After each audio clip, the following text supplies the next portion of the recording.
Hi, I'm Lieutenant Doug Nolte, and welcome to this edition of Behind the Badge, your behind-the-scene look at what's going on in the Wichita Police Department. Well, today it's my pleasure to have Major Doug Rowland with us. He's the City Commander for the Salvation Army, so thanks for being here. Thank you for having me here. This is great. Well, I'll tell you, one of the things that the police department relies on is partnerships out there in the community, and the Salvation Army is one of our best partners out there. So thank you very much for coming today, and thank you for being a great partner. Well, listen, thank you for allowing us to be, because we just really appreciate, obviously, all that the police department does, and being able to work with you and give support is part of what we're all about. Well, good. Well, a lot of people may not know, and so we're going to take the opportunity to just kind of talk through a lot of what you at the Salvation Army do for us and how we work together. And the first thing that comes to my mind, and it's just from practicality of being out there on scenes, is that you guys have a lot of support that you provide to first responders. And tell us a little bit about how that works. How do you all provide services in the community for first responders and others that are in need? Sure. When a disaster hit, for instance, the recent tornado, you would have found that the Salvation Army, we were out there within less than 2 hours. We were out there immediately. I was personally out there, in fact, all night that first night. And being able to provide water, the utilities were off in that area that we were in. We were able to provide water and food and meals for the first responders, which obviously includes the police department. And we were out there for several weeks. And then we continued to help the families in that area. We have a mobile canteen unit. We were able to pull in other mobile canteen units from around the area too.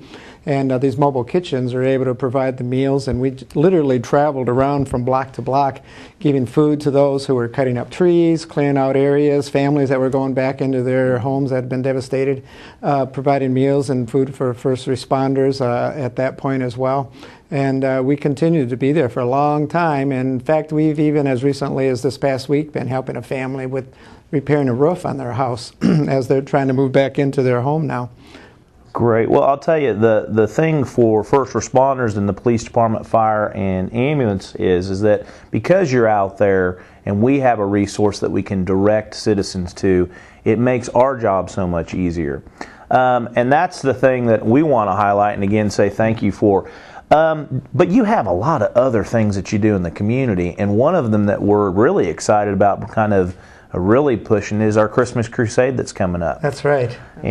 So kind of one of the things that a lot of people recognize with the police department is Christmas Crusade, but they might not realize that the Salvation Army for several years has been kind of underlying, and you guys are going to kind of help take over and kind of lead that for us, aren't you? Yeah, once again, it's been a great partnership in working with the police department in regards to helping the children and families at Christmas time.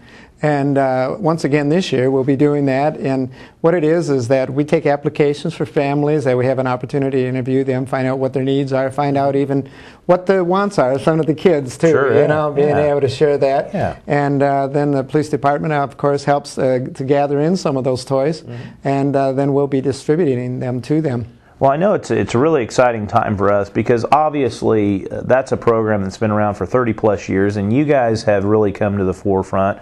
KFDI has been a wonderful corporate sponsor of it.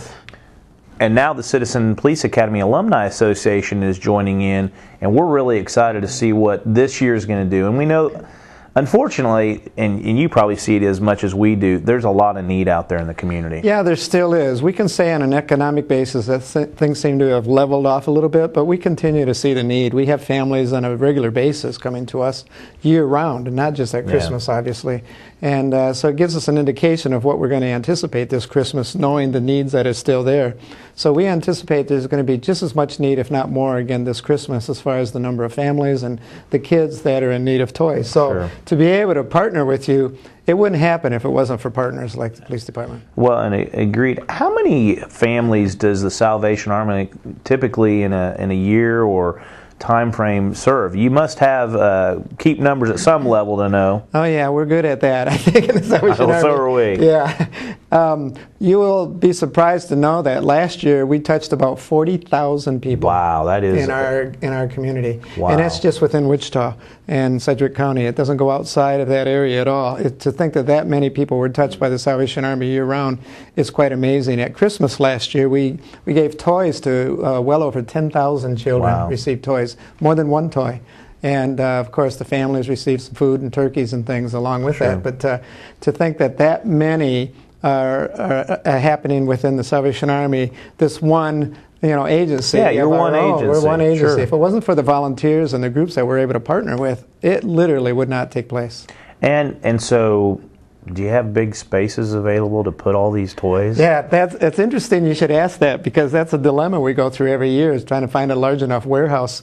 We're pretty excited about the fact that this year we've been able to secure the old Big Dog building on Douglas Street. Oh, that is a big building. Yeah, so it's going to work out great for us. Great location, good visibility, easy for the families to find us. Lots of parking out and back and in the side of the Big Dog building. So we're really quite excited about that we've been able to secure that building already. Well, that's fantastic. I'll tell you, and it is kind of, it's great that you've helped over 40,000 people.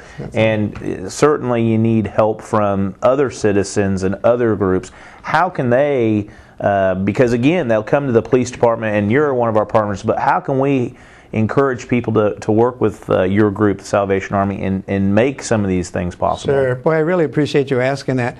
One place they can go, if they'd like to volunteer, they can go to a website that we have, ringbells.org, and at that location they can find, for instance, any of our bell ringing locations. If they'd like to volunteer to ring bells for us, which is always a neat experience, by the way, they can find those volunteer opportunities. They can find other volunteer opportunities on there as well, such as a distribution site, setting it up, sorting through the toys, organizing that, and helping with the distribution, as well as taking applications too. So we're in need of lots of volunteers, so they could go to that location and they'll find everything that they'll need. Fantastic. Well, you mentioned it, and it's the bell ringers. It is becoming that time of year, and I think that there are a lot of things that people, when they're walking through, might think. But one of them is even if you have just a few pennies, does it make a difference?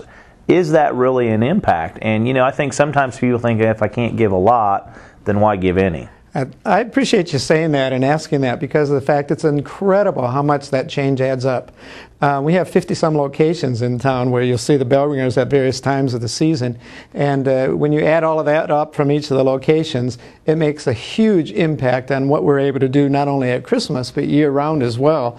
When you consider the fact that people are able to throw in some of the change or whatever, we've got a new thing this year too I want you to know about, because we hear people say all the time, I don't have any money, I don't have cash on me, I don't carry cash anymore, so I just feel guilty when I go buy a bell ringer and I'm not able to put anything in the kettle. We have what we're calling a kettle season pass. Oh. And what that is people can go online or at our office, and I happen to be wearing one, of course. Okay. And it's a button that people can purchase for $20. That way they can feel good whenever they go buy one of the kettles, and it gives us an opportunity to say thank you to them too, because we see who has given. That is really a neat idea, and I know it's happened to me. My kids love putting change in the, but there are many times when I just don't have any, and I do feel bad. Yeah. Well, I'll tell you, we really appreciate it. And again, the police department values the partnerships that we have out here in the community. And you guys step into the front to help us with Christmas Crusade. We're excited about that because we see the need, you see the need, and working together to meet that need is so great. And I want to make sure that we also, again, for Christmas Crusade, say thank you to KFDI. They've been a great sponsor. We're excited about the Citizens Police Academy Alumni Association stepping up. We're hoping that this can really take off.